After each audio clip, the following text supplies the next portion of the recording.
Officially সমবেদনা জানানো, যদিও আমরা আমাদের টেলিভিশনের মাধ্যমে জানিয়েছি, কিন্তু আজকে আমরা পার্টি অফিসে এসে যে কন্ডোলেন্স বইটা আছে ওখানে আমাদের মনের কথা কিভাবে আমরা তাকে উপলব্ধি করি বা করেছি সেটাই প্রকাশ করা এবং তার পরিবারের প্রতি আমাদের সমবেদনা থাকবে সেটাও আমরা লিখেছি। এবং আগামী দিনে হয়তো আমরা একটা সুন্দর বাংলাদেশ দেখতে পাবো আমাদের রাজনীতিবিদদের নেতৃত্বে, এটা আমরা আশা প্রকাশ করি।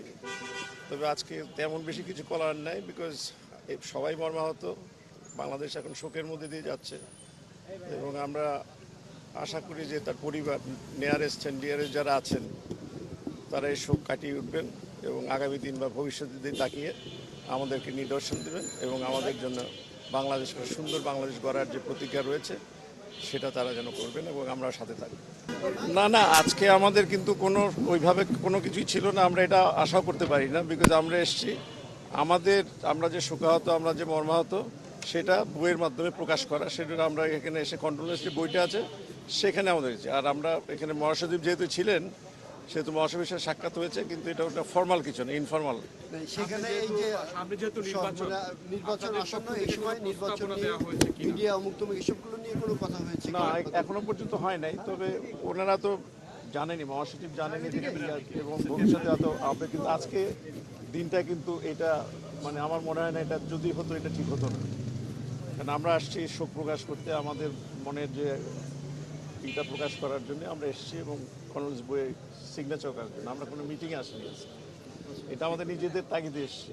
এমন না যে এটা পার্টি অফিস বলেছে আসতে তার জন্য এসেছি, না, এটা আমরা নিজেদের তাগিদে আসছি আমাদের প্রকাশ করার জন্য। কারণ টেলিভিশন তো বাংলাদেশের সব জায়গাতে এতগুলো টেলিভিশন, তো আমরা সবাই একসাথে আছি এবং আগামী দিনে একসাথেই থাকবো, এই ভাবটাই আমরা প্রকাশ করতে এসেছি। আদার দেন আমরা যেটা কন্ডোলেন্স বইয়ে লিখেছি আমাদের মরহুম খালেদা জিয়ার জন্য, এই আর অ্যাডকো থেকে আমরা এসেছি এই কন্ডোলেন্স বইতে স্বাক্ষরের জন্য এবং আমাদের যে অনুভূতি সেই অনুভূতি প্রকাশ করার জন্য।